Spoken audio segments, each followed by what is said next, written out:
Joining me now to discuss is one of the co-authors of House Bill 71, Louisiana State Representative Lauren Ventrella. Well, what's important about this bill and what's important to remember about this country is that whether we like it or not, Moses is in the Supreme Court of the United States. The Ten Commandments are in the Supreme Court of the United States. Moses is on the law in Congress. This is part and ingrained in our nation. This is a historical document that's important in Louisiana because in Louisiana, we believe in faith, family, and freedom, and that is why I voted in favor of this bill. It's everyone's friend, it's Tyler. It's everyone's friend, it's Tyler. Hey guys, Tyler here. As you guys can see, the co-author of the Louisiana bill for the Ten Commandments actually thinks that basically the Ten Commandments is a historical documentation and that more or less that Moses is in fact a real person. Now, there's actually a famous guy on YouTube, I cannot possibly remember his name right now, who famously stated this out loud in many interviews and video clips. These are facts, and facts don't care about your feelings. First and foremost, there is no historical evidence whatsoever that a Moses actually existed. Now, for the first 5 books of the Pentateuch, they actually attributed to Moses. However, within critical scholarship, there is something that is known as the documentary hypothesis. There are many types of sources according to the hypothesis. There's the J source, there's the D source, there's the Y source, and there's also the E source. So based upon different writing styles, many scholars have noted that there's not a single author for that particular case for the first 5 books of the Bible. Also, according to the book of Deuteronomy, Moses actually dies in that particular event. So it's so incredibly fascinating that Deuteronomy was accredited to Moses, yet he actually dies in his own personal story. Additionally, no such historical records of a man named Moses actually exist.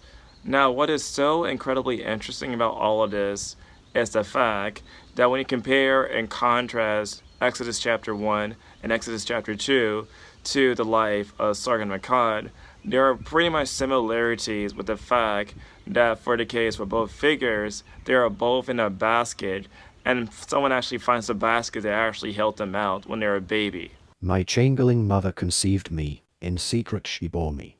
She set me in a basket of rushes, with bitumen she sealed my lid. She cast me into the river which rose not over me. The river bore me up and carried me to Aki, the drawer of water. Aki, the drawer of water lifted me out as he dipped his ewer.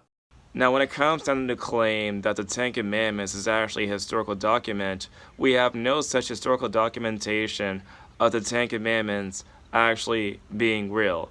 Now, when it comes down to the influence of how the Ten Commandments came to be, there's something that is known as the Code of Hammurabi.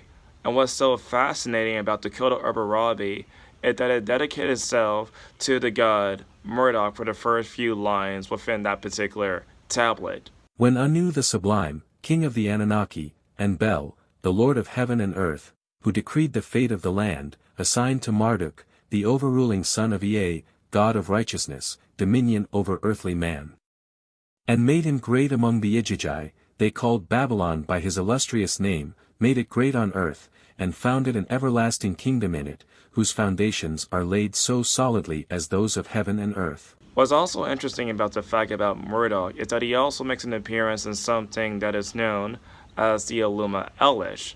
And what happens in the Aluma Elish is that Tiamat, who is basically a sea monster, goes out of his way to attack Marduk, but Marduk ends up being the victor for that particular event. Tiamat and Marduk, the sage of the gods, came together, joining in strife, drawing near to battle. Baal spread out his net and enmeshed her. He let loose the evil wind, the rear guard, in her face. Tiamat opened her mouth to swallow it. She let the evil wind in so that she could not close her lips. The fierce winds weighed down her belly. Her inwards were distended, and she opened her mouth wide. He let fly an arrow, and pierced her belly. He tore open her entrails, and slit her inwards. He bound her, and extinguished her life. He threw down her corpse, and stood on it. Now that we got that out the way, I'm pretty sure the rest of the conversation is going to be intelligent, right? In God we trust. Well, make it about me. I got a dollar bill in my wallet. In God we trust is written on that dollar. It is not forcing anybody to believe one viewpoint. It's merely posting a historical reference on the wall for students to read and interpret it. When it comes to the whole entire money situation, the previous model prior to the 1950s was something that was known as e pluribus unum, which means out of many, one, and for the longest time it was actually the official model of the United States. However, thanks to the 1950s, basically they changed the model to In God We Trust, and that's why we have that in the money to begin with. The original intention of the model was never to be religious in nature, but unfortunately that's the main reason why we changed it, was largely because of the whole entire red communist scare during the whole entire 50s with McCarthyism. So anyway, it was never meant to be there in the first place. It went against the wishes of the founding fathers, but here we are anyway to begin with. So anyway, what do you guys think about my response to this particular person? Tell me in the comment section down below. And as always, I'll see you guys in the next video. It's everyone's friend, it's Tyler. He's your only black friend, so he's your best black friend. I wouldn't trade him for another black friend, because black friends are rare, as you should be aware. He smiles like Richard Pryor, so just sit and stare. It's everyone's friend, it's Tyler. It's everyone's friend, it's Tyler. It's everyone's friend, it's Tyler.